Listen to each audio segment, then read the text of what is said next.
Yeah. Tuko poa? Set. There's some tukiwa pale tutakuwa poa. Hebu nisonge nyuma. Alafu utasimama hapa.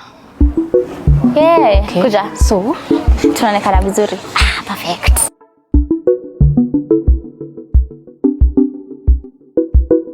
Ever since I was a child, I knew I wanted to do work that is creative. I remember at one point when I was in campus, they used to come to record our CU services, and I used to say, one day I'll run a big company that will employ all of you guys. I've done the creative aspect, so when I am speaking the business aspect, I even have the training as a creative, so it really helps me to contextualize the need of a business or the need of an investor, and also the need of a creative. Hey, my passion was technical. technical. I used to be shooting videos. I used to be enjoying like shooting videos, despite the fact that being a lady and then you're shooting the videos. I remember when I was shooting video, and it was during elections, the last elections that we had. So I went to Bomas of Kenya. That day the president was being announced. It was very, the tents and everything. And then you're shooting, and then people used to be like, you're a lady and you're going to shoot there. Are you sure you can manage? Safety. Yes. And then the police, they're like, no, you're a lady, you cannot enter there. And I'm like, I can do this. That was my biggest challenges. And that's why now that we are training at least 70% women, I'm really trying to push. I want to see the ladies touching cameras. I want to see the ladies shooting. For it. Yes, I'm really advocating for it because we are very few. We are very few. Filamujuani has previously never had the opportunity to implement like a class that is purely 70% women. We've gotten a lot of lessons. For example, we've had to adapt around supporting building a creche. We didn't think at one point of this program we'll ever like need a creche, but we realized the ladies, they're passionate about their work. They really want to come, but they have those barriers. Like they are the primary caregivers to children who are under 5. So they had to, they were having a challenge between choosing motherhood and career advancement. There are those ones who are struggling to come to school because of some menstrual needs that during that time, I actually learned that please don't make assumptions. True. We had made the assumption that the fact that they're able to come to school, they're actually comfortable, like everything is good. But we realized that within them, that there are those ones who probably are even trekking to school, and when it comes to things like sanitary towels, if we do not accommodate such, on such days they'll not be able to come. So we adapted building a kitty that has, I think, the pads. It has the pads, it has the wet wipes, it has some painkillers. So, and it was really helpful, because if I compare with the previous cohort, a number of dropout, especially ladies.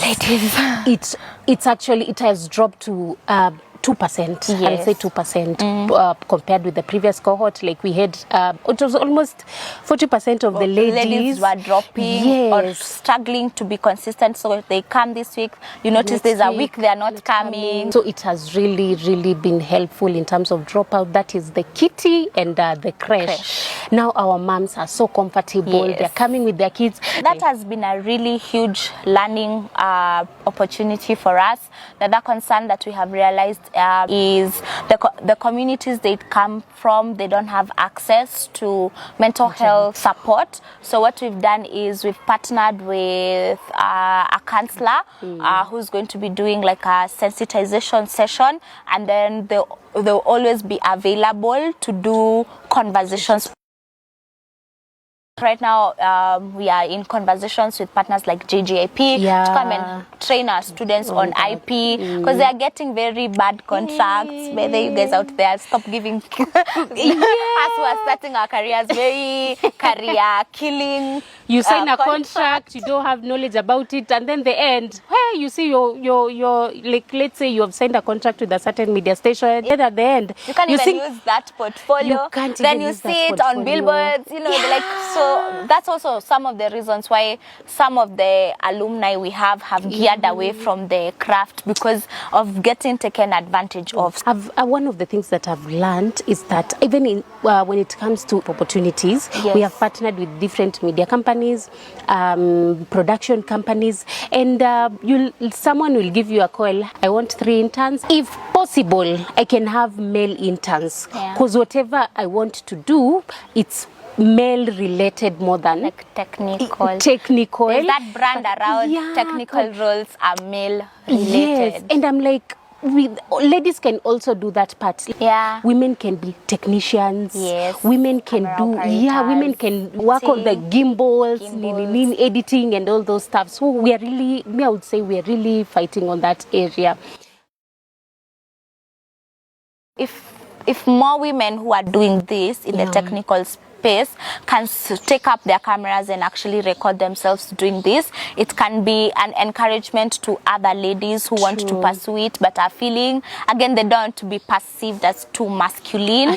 So they end up taking up the script writing, production management roles, yet you find some of them are really, like the ones who have been able to figure out sound, lighting, they become really good. So I would call to action that they take videos of themselves doing these things to encourage the younger generation to be able to take up more technical roles, because we equally are good. We need to motivate each other more, and ladies, we still can do it. The ladies have like figured out the IT space and they're doing really well. So the same thing in the technical aspect of film production. Let's take up those cameras, carry that gimbal, go take the big cameras on studio sets and do it, because I know we have capacity to do it. The more we do it, the more the industry will start to believe. The more we see certain names repetitively on a crew list as a gaffer, the more the producer will be like, actually, I need more women. So we can start it by us. Skill should never be an issue. It shouldn't be, we've given Jentrix because she's a woman. It needs to be, Jentrix is a good cinematographer. She deserves it. She deserves it. So I see if our women can fine-tune their skill set, the opportunities will align in good time. Be teachable always. Those who have not succeeded have been too comfortable in just being talented. So for you to turn your passion or your creativity into a source of income, be adaptable. Look for other things you can learn to implement into yourself as a brand, so that you're able to stand out. Start practicing your craft so that nobody ever disputes your talent. So discipline, teachability, flexibility, adaptability are 4 skill sets you will need to succeed based on the people that we have seen succeed in the industry.